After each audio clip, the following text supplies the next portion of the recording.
GM, and welcome to Moloch Traps, our new podcast here at From A to Z.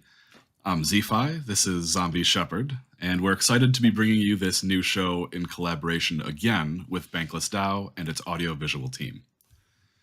Now, to be clear, opinions in this series expressed by either of us are our own opinions and do not reflect the opinions of BanklessDAO at large. Now, this week, we'll continue to discuss and study excerpts from the Meditations on Moloch essay written by Scott Alexander. The essay provides examples of multipolar traps, and it delves into various instances from history, biology, and economics to illustrate how competition often results in collective harm. In today's episode, we'll discuss the concept of the fish farming story. Let's start with Alexander's words on this example. As a thought experiment, let's consider aquaculture, or fish farming, in a lake. Imagine a lake with 1,000 identical fish farms, owned by 1,000 competing companies. Each fish farm earns a profit of $1,000 a month. For a while, all is well. But each fish farm produces waste, which fouls the water in the lake. Let's say each fish farm produces enough pollution to lower productivity in the lake by $1 per month. So then, 1,000 fish farms produce enough waste to lower productivity by $1,000 a month, meaning that none of the fish farms are making any money. Capitalism to the rescue. Someone invents a complex filtering system that removes waste products. It costs only $300 a month to operate. All fish farms voluntarily install it, the pollution ends, and now the fish farms are making a profit of $700 a month, still a respectable sum. But one farmer, let's call him Steve, gets tired of spending the money to operate his filter. Now one fish farm worth of waste is polluting the lake, lowering productivity by $1. Steve earns $999 of profit, and everyone else earns $699 of profit. Everyone else sees that Steve is much more profitable than they are because he's not spending the maintenance costs on his filter. So they disconnect theirs too. Once 400 people disconnect their filters, Steve is earning $600 a month, less than he would be if he and everyone else had just kept their filters on. And the poor, virtuous filter users are only making $300 a month. Steve goes around to everyone saying, wait, we all need to make a voluntary pact to use filters. Otherwise, everyone's productivity goes down. Okay, everybody agrees with him and they all sign the filter pact, except one person who is sort of a jerk. Let's call him Mike. Now everyone is back to using filters again, except for Mike. Mike earns $999 a month, and everyone else earns $699 a month. Slowly, people start thinking that they too should be getting the big bucks like Mike, and they disconnect their filter for $300 of extra profit. A self-interested person never has any incentive to use a filter. A self-interested person has some incentive to sign a pact to make everyone else use a filter, but in many cases has a stronger incentive to wait for everyone else to sign such a pact, but opt out himself. This can lead to an undesirable equilibrium in which no one will sign such a pact. Alexander continues. The more I think about it, the more I feel like this is the core of my objection to libertarianism, and that non-libertarian FAQ 3.0, this is a document that Scott had written elsewhere, will just be this one example copy and pasted 200 times. From a God's eye view, we can say that polluting the lake leads to bad consequences. From within the system, no individual can prevent the lake from being polluted, and buying a filter might not be such a good idea. So that's the fish farming story. I love what he says there about, so first of all, that fish farming story is from non-libertarian FAQ 2.0. He was saying there that if he writes an FAQ 3.0, it would just be this example copy pasted over and over with different, different types of industry, basically. it's just illustrating that once the game is apparent, people adjust their behaviors to game the game. Right. That last comment about it's best to wait for everyone else to sign the pact and then not sign it yourself. I mean, yeah, at the surface, that quick makes a lot of sense. Mm-hmm. But if everyone realizes that, you're never going to get a pact signed. You're never going to get this problem solved. Exactly. That's kind of, that is playing the game of a prisoner's dilemma with a bunch of people, and you're waiting for everyone to cooperate so you can be the most profitable defector. But you have to get everyone else to cooperate first, and that's what pacts do. Exactly. Importantly, it was Steve, the guy who originally said, I'm not using this filter, who said, wait a minute, we all need to use the filter. Right. And Mike saw what Steve was doing and went, yeah, you all need to be using this filter. Exactly. Because that's the thing. You could look at it like, so is Mike playing a tit for tat, or is Mike a grudger? Because Mike saw what Steve was doing and said, I'm not going to sign your stupid pact. You've already violated the pact before you even wrote it. You know what I mean? And I could feel like global politics is kind of like that. Like, why would people sign like this thing with the EU or this thing with carbon reduction things? United States. That's a great example. Totally. I mean, yeah, like that, because it's a global thing, Why should a developing country have to limit itself the same way that a developed country is doing to limit global right? Carbon? The developed country already got to do their carbon dumping into the atmosphere. Why can't I now too? Exactly. To catch up. There's that imbalance. Yeah. Yeah. You're going to try to like put those regulations on India, the same regulations you might have for the China or the United States. You're going to put it on India, and India's like, wait, hold up. Like, you're just going to stifle all of our innovation. And then on the other end, you've got the United States. You've got a lot of people, like, it's not even the country itself. I mean, it's certain politicians for sure, but it's more like at the local level, at the people level, where people are like, well, why should the United States have to do all these things? Because look what India's doing. And it's like, dude, like, if we all need to our most capable extent. Exactly. And it's like, if we're always using like someone else as an example to not do things ourselves, that's where Moloch is. It's in that, like, why should I care about anything when that person is self-interested, If that party's already defecting, why should I cooperate? Exactly. And that's why we can't win any of these games, because it's so, if you begin as a cooperator, and you get defected on a bunch of times, you become a defector. You know what I mean? Like, and you can hold a grudge. You become a grudger too, which can ripple through other systems. It's kind of why, in a way, I never thought about it like this, but you've heard that like political like trope where it's like, when you're young, you should be left, and when you're older, you should be right. I forget the exact phrasing of it. It's like, like if you don't lean left when you're young, you have no heart. And if you don't lean right when you're old, you have no brain. But really what that is like, by the time you're old, you've had so many defect situations that you no longer believe in cooperation.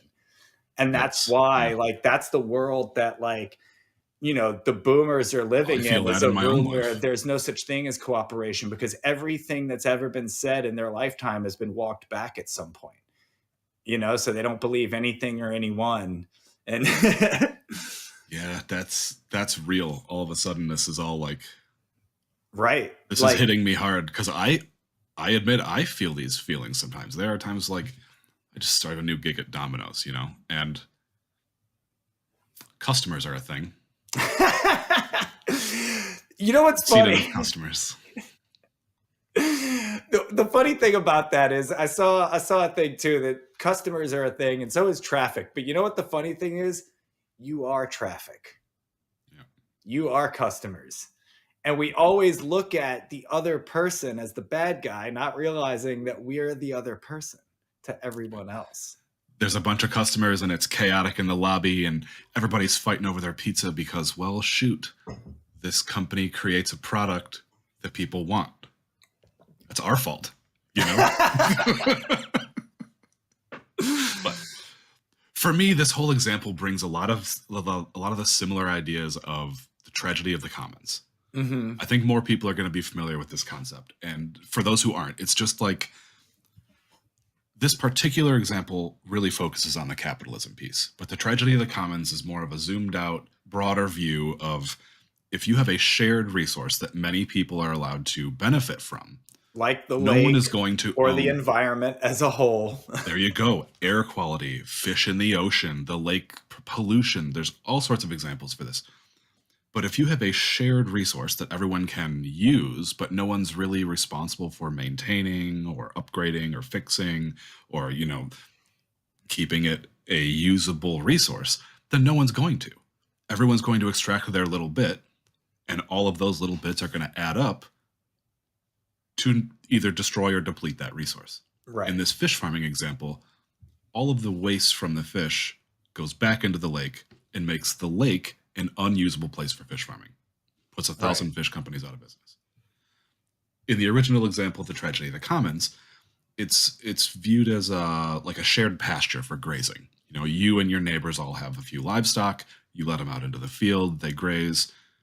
But once your patch that's closest to your land gets all grazed up, your animals are going to move to another piece, or they're going to go to your neighbor's, behind your Another neighbor's way property. to relate it to this example with the lake, for instance, is that we're just talking about these companies that are polluting the lake. What about the people that want to swim in that lake? What about the general public that wants to go to the beach? Tourism. Right. And you What can't about the do other any of animals that aren't the farmed fish? What about the entire rest of the ecosystem? Right. And that's where it becomes the externalities. tragedy of the commons, is when you zoom out and you say, oh, wait, you're not just ruining it for each other. You're ruining it for all of us. You're ruining the whole it. Yeah. So, yeah, I think that's the biggest difference between tragedy of the commons and this, is that this is more like the prisoner's dilemma. So then you could apply this like to another facet of the lake, for instance. So you could say, oh, what about like the tourists or the people who visit the lake? If it's nobody's job to pick up the trash, what makes a person not leave their pile of trash on the beach? And then it gets all trashy because this person saw someone else throw trash. And that's actually a really common thing here in New Orleans. Like, you do not know how often I watch somebody just throw trash out of a moving vehicle, just like, and I'm like, dude, we live here. Like, it's people who live here. And it's like, why? Because you want the inside of your car to not have trash in it. But like, dude, it's easy. Your problem is instantly solved. Right. It's crazy. Like, I literally watch it all the time. Like, people just throw trash out the window here. And I've only seen it once on the highway and I got fucking mad. Horns and all that. And maybe it's because so we have Mardi Gras here, and Mardi Gras produces more trash in that few weeks than we produce the entire year. And so I think people get in this thing of it's a trash making place, trash. Someone will and take that trash gets picked up. But yeah, it's this idea that someone else will take care of it. Or if not, and the thing is, maybe in some neighborhoods somebody will take care of it, but in the poor neighborhoods, nobody's going to take care of it. Unless it's a person who takes care of it. Like, one person decides to clean up that block. And everyone is externalizing the cost of that throw your garbage in the trash can to someone or something else. It's either being left on the ground for the cleanup crew, imaginary cleaning fairies, right, who may or may not exist. In your case, in this, it's a designed, planned event, so there might be a cleanup crew, but only for Mardi Gras, not the rest of the year. There you go. You're leaving it there either for someone else or the environment to absorb. If you're in the French Quarter, I guess you can throw trash on the ground and somebody's going to deal with it because there's like a crew to keep the city nice for tourists. You know what I mean? But I see that's it happen not what it's designed for. In neighborhoods. Exactly. It's not designed so you can just throw trash on the ground. Exactly. But that's what it ends up being too. It's not the tragedy of the commons, but it is the idea that oh, wait, there's somebody who cleans this area. It's why people leave trash in grocery carts, or they leave trash in the lot, because someone's going to pick it up. This isn't public property. But then again, I don't even know, if you throw it, it might be the same people doing it in the lot that are throwing it out the window. Maybe they just don't care. Yeah, it's always throw it. Maybe that's just the answer is, once I have garbage, get rid of the garbage. Right, exactly. Keep the inside. It's the same reason renters will it's the same reason renters will trash a house and leave it for the landlord to deal with. I'm not coming back here. You've got my security deposit. It's not going to cover all the work you've got to do to clean up my shit, but not my problem. Right. And that's actually one of those things that kind of goes both ways. Because if I believed I was getting my security deposit back, I would do everything in my power to make sure to leave a good place. And especially if I might need a recommendation for my next place to live or whatever. But yeah, like if your landlord is shitty and isn't going to never did anything for you the entire time you live there, and you know that they're not going to give you that security deposit, I'm going to grudge you.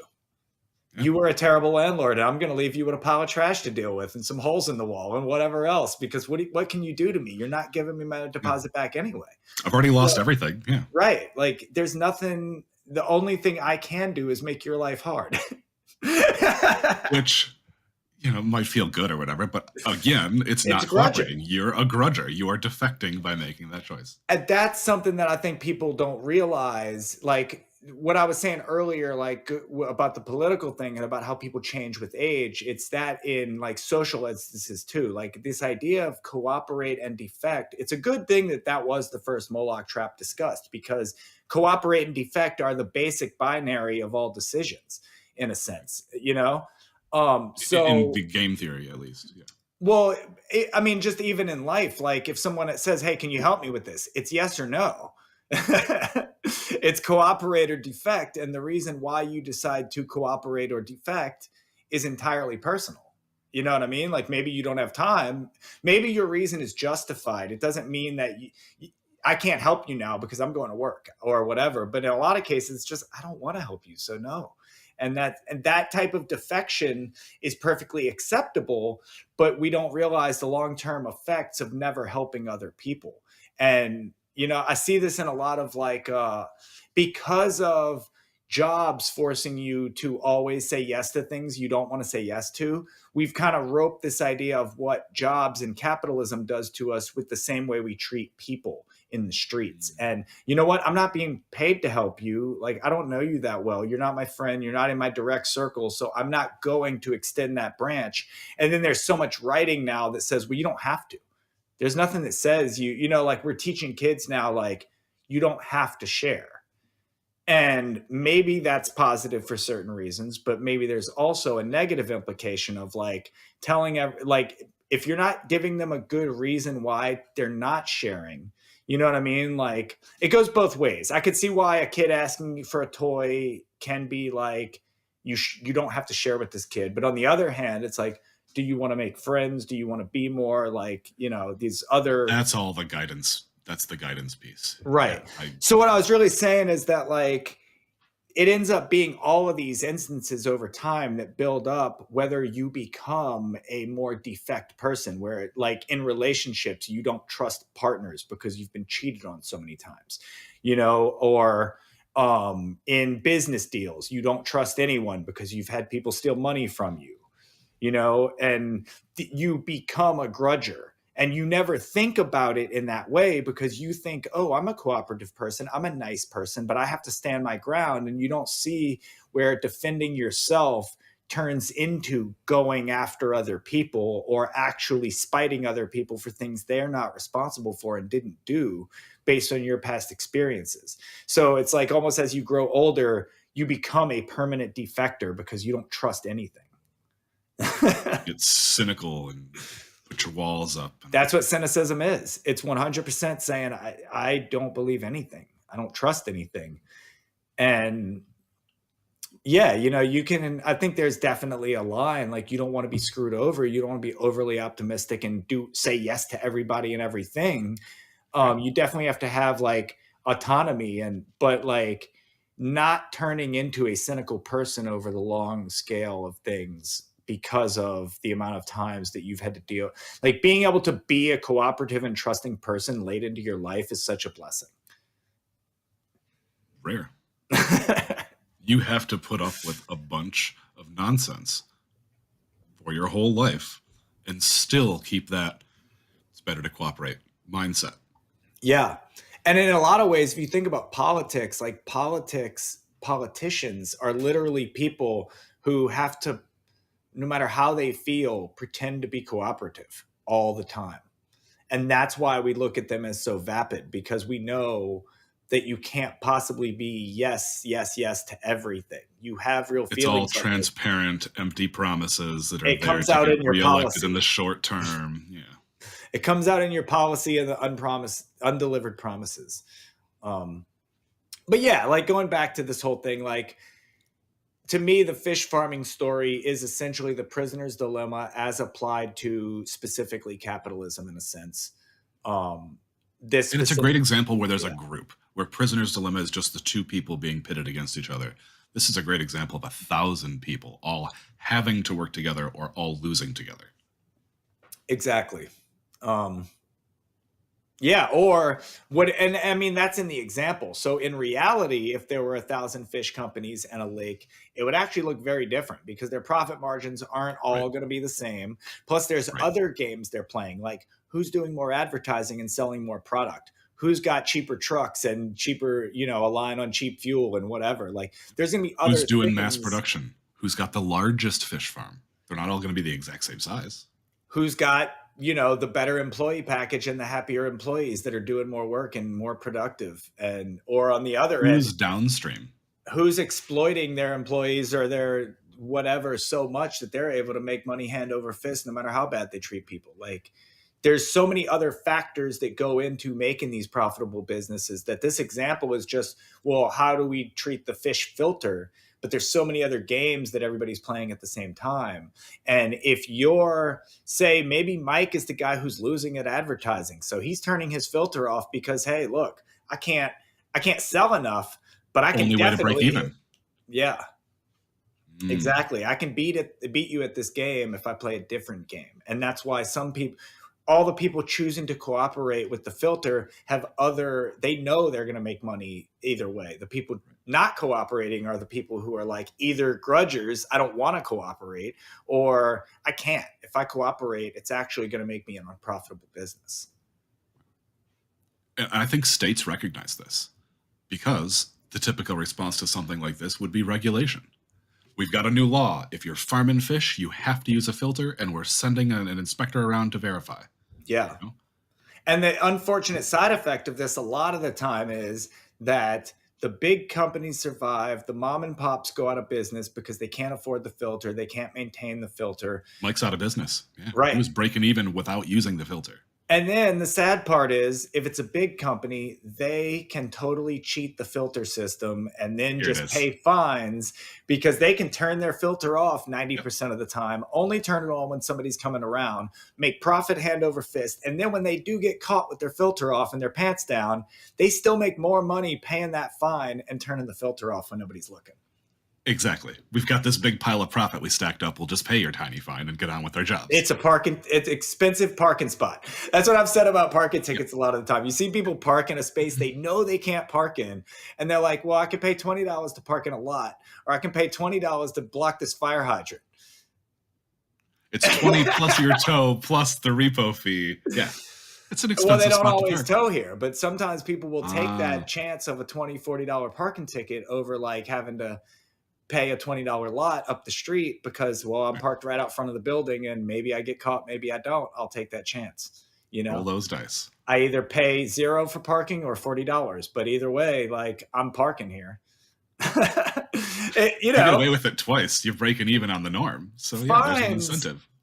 Fines just mean legal for a price. Right. Yeah, it's illegal unless you pay, then you're good. Exactly. Dang. I'm trying to think of other examples of this. Like ocean fishing is one. If everyone's fishing the international waters, you deplete all the fish, now nobody gets fish. Not to bring it totally to the macro, I will bring it to the totally macro political situation. Bring it. Climate change. Like that is a great example. This is the affects the whole planet. Right. Yep. It's all of us. And for everybody who chooses to not believe in climate change, because fine, maybe climate change, if you want to be a non-believer, that's fine. But to literally stomp on the gas and say, let's burn more oil, more coal, like it doesn't matter whether climate change is real or not, we're moving towards green energy. And when you say, like, because it's the future, because it's better, because it is cleaner, regardless of climate change. Usually that's because where it's we're cheaper. going. We stopped burning whale oil to burn fossil fuels. Like whale oil went out of style. Nobody's burning it anymore. We use light bulbs and fossil fuels now. Sooner or later, fossil fuels are going out of style. And for all the people that said, no, whale oil's never going out of style, those people lost money. Those people lost over the course of time, but they were grudgers, and there were a lot of people in there who kept doing the thing and kept saying it was never going to happen. Those people ended up in the poorhouse, holding their foot on the gas, trying to like ruin it for everybody else. And that's essentially like, whether you believe in climate change and whether or not humans are doing it or not, there's no reason to outright be angry about people wanting to like have a better planet and trying. You don't have to participate. Don't go out of your way to make it difficult. You do have to participate in some ways, and that's where they get grudgy at, because they're like, yeah, right, like they don't want electric cars, they want their gas guzzlers, and that's, but it's one thing to want your gas guzzler and buy a traditional, combustion engine automobile. It's one thing to do that as a preference,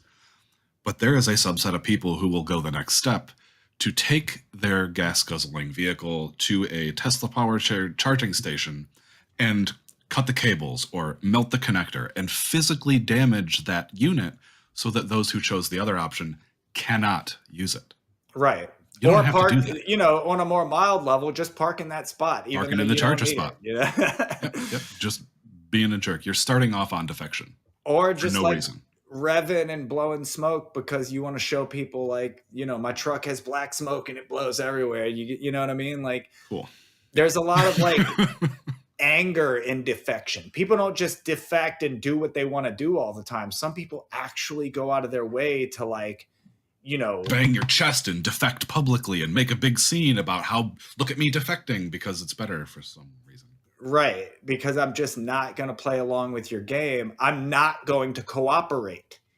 That's what they're really saying, is I refuse to cooperate. But then like don't see why other people would not cooperate with them. Like they think everybody should get on their page and be like, this is the way life should be. And maybe they, in a lot of ways, Hunter Thompson talks about this with the Hells Angels and in Fear and Loathing on the Campaign Trail 72, about how there's a lot of people who just dig their heels into the ground and say, I don't care what's coming. I'm not going to be a part of it. And those people can play victim as the world forces them to be a part of it. Like, like smartphones is a great example. You know how many people I remember in the early 2000s being like, I will never carry a cell phone. And then when they started carrying a cell phone, I will never carry a smartphone. And like, they just get forced into these things, and technology goes whether you like it or not. And the only way that you could really do it is to hold yourself back in every way. Literally never get a cell phone, never get a car that has a computer in it. Make sure to keep your old 80s Ford truck alive forever, or whatever it's going to be. But in a lot of cases, people aren't even that like purist about it. They literally will use some things that they find convenient. You'll get an Apple smartphone and you'll love your smartphone and your computer and all these other things, but technology is great for the things you like it for. But then like you hate it when it comes to like improving the environment or improving someone else's quality of life. And it's not actually about, I dislike this technology thing. It's actually just about like, I don't like how technology helps people that I don't want to cooperate with. We're seeing that from the FSB right now. We see this crypto, we see all the benefits, shut everything down. Just shut it all down. Yeah. We can see that it helps you, takes control away from us, not having it. Right. Yeah, exactly. I mean, the financial system, the SEC, like in general, we're seeing a bunch of things. We're seeing a big competition where like clearly the market wants crypto, but the people in power don't want crypto. And here's where it gets really squirrely. As an individual, if you're a person in power who has a lot of money, which wolf are you feeding?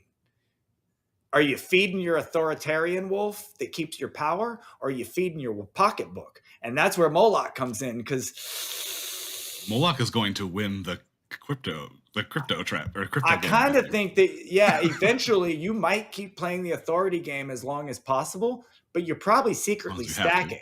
And that's my thing is I bet a bunch of politicians that are anti-crypto are actually buying more lobby right now. They're to keeping the price low while they fill their pockets. Bingo. Tell poor people it's a scam. Tell everybody on the left it's a scam. Tell everybody that it's a capitalist Ponzi scheme while you're stacking and you're filling your pockets. And then like next year, you're going to, or 5 years from now, you're going to make it like literally mandated. Suddenly we accept crypto on our website. Oh, guess what? The US dollar is backed by Bitcoin. You know what I mean? Like it's going to be like that. And all the people who were anti-crypto are suddenly going to be forced to use crypto. And the funny thing is most people would probably take our conversation and think we were specifically talking about one side of the political spectrum, but it's both sides of the political spectrum. Like it's both people that are going to have people that are grudging. And it's like a lot of, like, I can see like a lot of people being anti-crypto pilled because it, certain political voices on their side are saying crypto is bad. And then they're saying good things about things that they do care about. And they don't realize like, hey, this person is like steering you down a dark alley. They're telling you to stay dependent on government to solve all your problems. They're telling you crypto can't help you. And then later down the road, they're going to switch their entire story. And they're going to be pro-crypto, and you're going to be at the bottom end of the Ponzi scheme, not buying when it was cheap and forced into buying when it's more expensive because, oh, guess what? The entire government is using XYZ technology, I saw a suggestion on Twitter just earlier today, or X, whatever it's called. Whatever Elon wants to call it. Elon's playground. Let's today. Just call it Elon's playground and get it over like with, you know what I mean? I like that. So I'm on Elon's playground earlier today, and I saw a comment that was very short and to the point, and it was the IMF but decentralized, period. Who's building it? ? That was the whole comment. Ooh, I don't know. Right? Doesn't that hit right in the like, do we want that could do it? I think we do, right? The IMF is unelected, centralized, and standardizing and making rules for the entire population of the planet.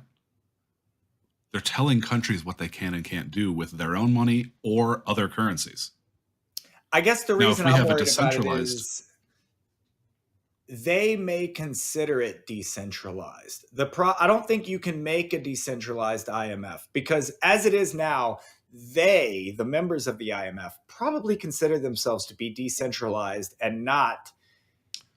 To a certain extent, from various countries across the world. Yeah, I can see that, I guess. So the reason I say you can't do it, the only way to do that is to redistribute wealth. Nobody wants to have that conversation. No one likes that. Yeah. You can't do it without redistributing wealth because the only way to create a second IMF is to have the original IMF no longer hold power in comparison to the decentralized version of it. The only way to do that is to break up the capital and have it redistributed more fairly. And we all know that's not going to be a part of the decision-making process. And even if it's not more fairly, like every revolution isn't about fairness. It's about changing the capital to a different set of hands. And therefore it's new for a while. But, what we're trying to do, putting in that context, what I would hope crypto could do is if you did try to break up capital and redistribute it in any way, then crypto would enable people to get in, like poorer people to be able to get into, and in a way, maybe that's what's already happened with Bitcoin and Ethereum. And that's why you should be trying to get in earlier before the politicians accept it, because now is the time to get your stake in that environment, because by the time it becomes policy, there's no longer, I mean, you'll still be able to get it, but you'll be paying for it for what it's worth. You'll be buying dollars for dollars instead of buying dollars for 30 cents. You know what I mean? In a sense, like you're converting instead of investing. I guess what I'm saying is that if the world moves to a Bitcoin and or Ethereum standard, the people who got in there first will be the first to most likely be part of the decentralized IMF, because those will be the new billionaires and millionaires. And the old billionaires and millionaires will literally run to zero clutching their dollars. Now, what I am concerned about is that all of the intelligent people on that side of the fence have already stocked up in Bitcoin and will already win that race. So even if you were Warren Buffett and didn't give two shits about Bitcoin, and you say all the time you don't care about Bitcoin, if you bought $100 worth of Bitcoin 10 years ago, it doesn't matter if you believe in it. You're a fucking Bitcoin billionaire. Right. You know what I mean? So he already owns the new world, whether he believes in it or not, if he just put $1 in. You know what I mean? Like, and that's the thing with wealth, is that, like, for a poorer person, telling them to buy $100 of Bitcoin every month to DCA into it is like asking, you know, like, they probably don't have $100 going into their savings every month, much less a speculative thing like Bitcoin. And you're asking somebody to really take a risk with their money. And then on the other hand, you got somebody like Warren Buffett, who could literally buy 50% of the supply, not even knowing it 10 years ago.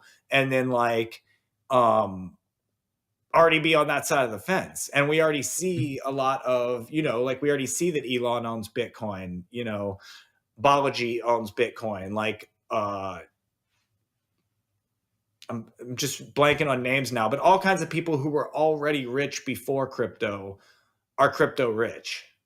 And so it doesn't really make much of a changing of the guard if poorer people don't get a chance to get in. I would agree that's the strategy. I would agree that's the explicit strategy of what's happening. And that's happening. why we're delivering this message, is hoping that other people at our level would be like, hey, I need to think about this. You know, this is, you know, a once in a lifetime opportunity. You know, if you were a middle class person in the early 2000s and happened to invest in a bunch of things right after the .com burst, like, you know, if you like saw that .com burst and said, wait a second, I still believe in the internet, and bought a bunch of Amazon and buying Apple, opportunity, bruh, like, that person made a shit. You had a good couple of years. Exactly. I mean, even now you're still up only, like, as long, you know what I mean? Like, and depending how you held and sold, you know, yeah, like, so anyway, that's a bunch of digression, but it's, you brought up a good point about like a distributed, all of this, in order to decentralize power, it is in order to make a positive sum game, we have to destroy the zero sum game. Destroy it. Yeah, you can't play within the same system. It has to be a separate system.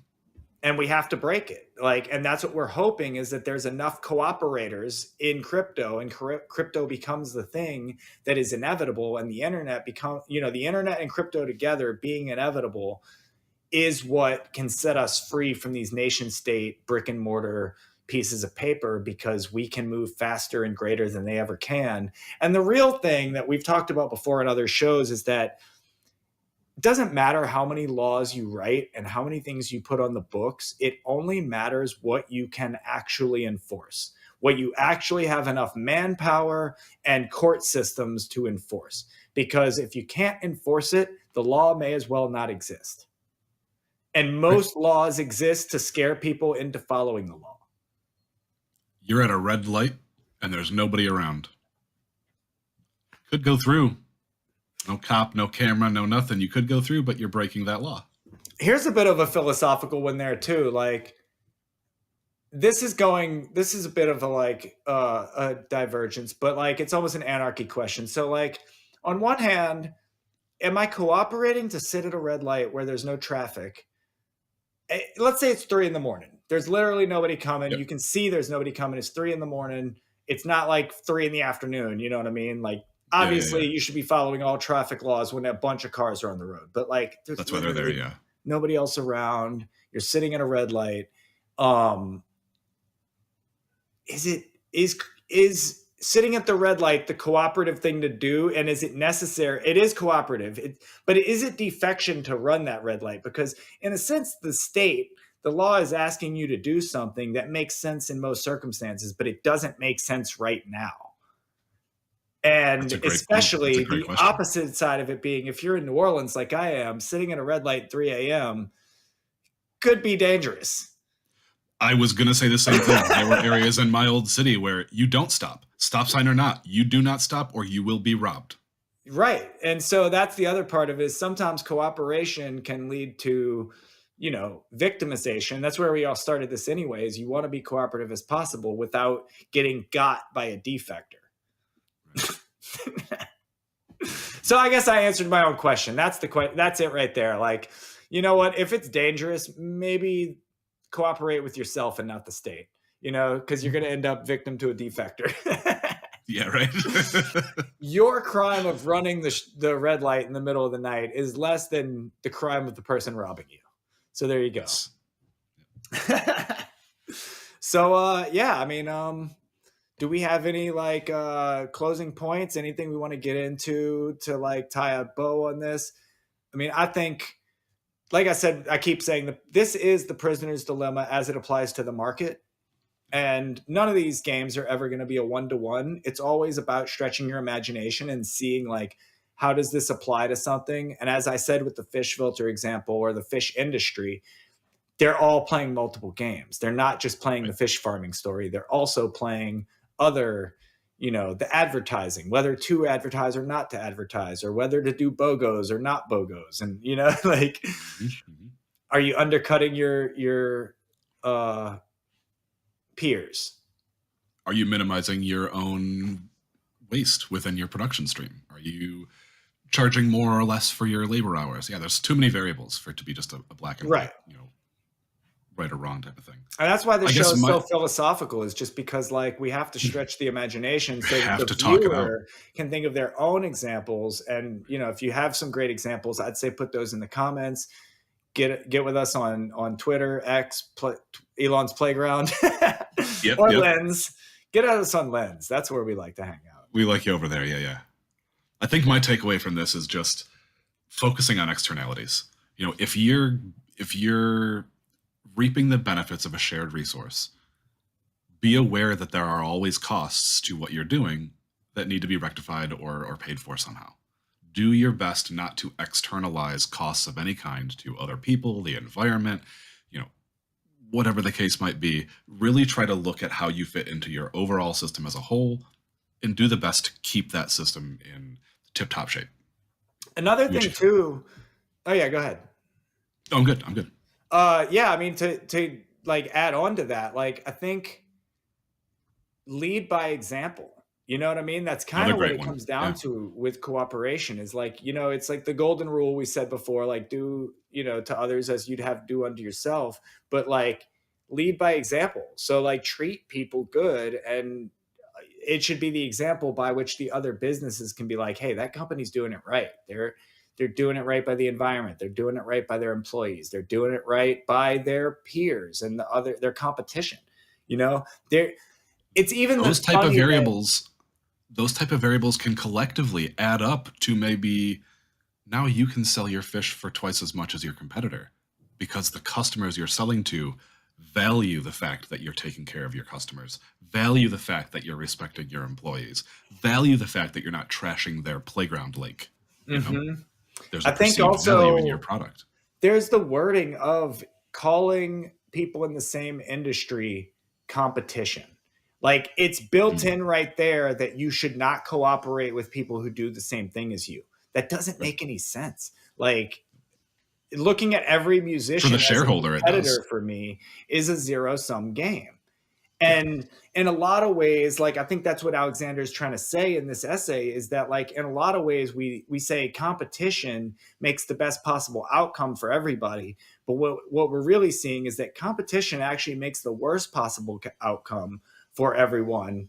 And it's because it's slowly a race to the bottom as everyone undercuts and just says, not my problem, and pushes everything off instead of owning what they can, taking some things on the chin. It happens, getting over it and moving on with your life and, remaining optimistic and trying to make the world a better place, leading by example, as opposed to grudging and just digging your heels in the ground and say, I'm going to do things my way because this is what benefits me and mine, you know? But yeah, it's in the language, calling people. I keep stumbling on the word competition and competitors. Every time we're talking about other business partners, I want to call them, you know, your peers. I want to think colleagues, of them, your cooperatives. These are the people in your industry. You should cooperate with them. When you call them competition, you're not going to cooperate with your competition. What incentive do I have to cooperate with my competition? Unless it's to defect against the customer. If we don't 2023, I think we can look around and see that's what's happening.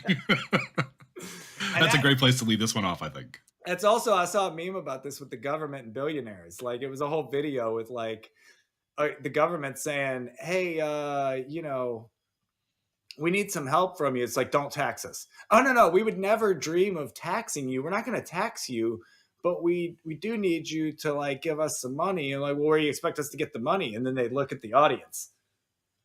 And then they both laugh as they look at us because we're the sucker. The customer, the consumer, the person at the lowest rung of the social level. Oh, don't worry. We're going to get it from you. So, yeah, I mean, I can't wait for the next episode. And I hope some people give us some great examples of, you know, some places that they've seen this happen in real life. And we really appreciate you for watching today's episode of Moloch Traps, the fish farming story. We hope you enjoy this series. As always, none of what we say is legal or financial advice, and we encourage listeners to do their own research in these areas before making any related decisions. If you find our content informational, educational, or entertaining and would like to support us, please collect these episodes on Lens. 18% of proceeds go back to BanklessDAO. 2% goes to Lens Tube for hosting our videos, and the rest helps make From A to Z productions possible. Stay on top of our weekly series. Subscribe to us on the BanklessDAO YouTube, and don't forget to like and comment while you're there, and we will see you next time, friends. Thanks.